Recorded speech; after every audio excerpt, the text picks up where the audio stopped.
Hello, everyone, and happy training day.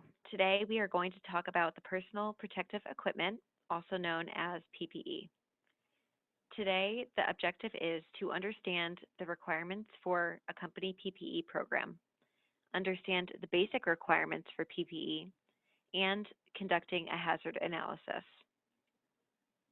Management must have a replacement policy and enforce its proper use. The employees must follow the policy, replace when necessary, and store and care for PPE properly. When hazards are present in the workplace, it's the employer's responsibility to ensure that proper PPE is used by employees. If employees provide their own PPE, it's the responsibility of the employer to ensure that it's adequate. PPE is required when the work environment or work processes present a hazard to the body. During work where employees may come in contact with hazardous chemicals, irritants, or radiation, the employer is unable to prevent exposure or potential exposure by using work practice controls, engineering controls, or administrative controls. As an employee, it's your responsibility to inspect PPE before and after use. Always wear properly. If fit is an issue, please see your supervisor or manager. It's also your responsibility to clean the PPE before storing, dispose of and replace damaged PPE, report any misuse or abuse, and properly store your PPE. Avoid conditions that could damage it, such as heat, light, moisture, etc. The employer must assess the workplace to determine if hazards or likely hazards are present that necessitate the use of PPE. This is called a job hazard analysis. The job hazard analysis and PPE assessment must be certified by management.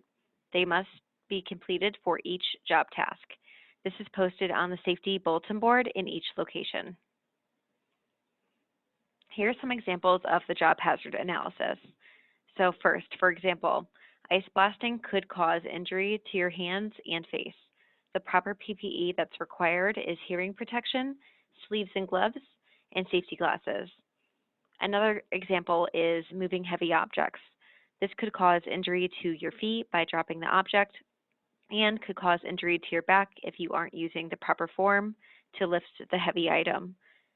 The PPE required here is proper footwear and to make sure you're lifting the object properly with your legs and not with your back. If a hazard can be eliminated through engineering or administrative controls, these methods must take priority over using personal protective equipment. If the hazard cannot be eliminated, then PPE can be assigned as a protective barrier. This is an important step mandated by OSHA. For example, we added handrails to an elevated platform to eliminate the need for fall protection PPE. This is an example of engineering controls. There are training requirements for PPE. Employees must be trained on when PPE is required, what PPE is required, how to properly don, doff, adjust, and wear PPE, the limitations of PPE, and the maintenance, care, useful life, and proper disposal of PPE. Each person must demonstrate understanding of these concepts. Employees should be periodically evaluated and retrained if necessary. Each employee must use appropriate eye or face protection when exposed to eye or face hazards from flying particles, molten metal, liquid chemicals, acids or caustic liquids, chemical gases or vapors, or light radiation. For example, in the machining area, the eye and face protection must offer protection from the sides. Detachable side protectors are allowed. If an employee uses prescription PPE, it's the responsibility of the employer to ensure that the prescription eyewear is adequate PPE. Employers must select and require employees to use hand protection when employees' hands are exposed to hazards such as skin absorption of harmful substances, severe cuts or lacerations, severe abrasions, punctures, chemical burns, thermal burns, and harmful temperature extremes. The employer must ensure that each affected employee, for example, technicians, material handlers, tooling personnel, use protective footwear when working in areas where there is a danger or foot injuries due to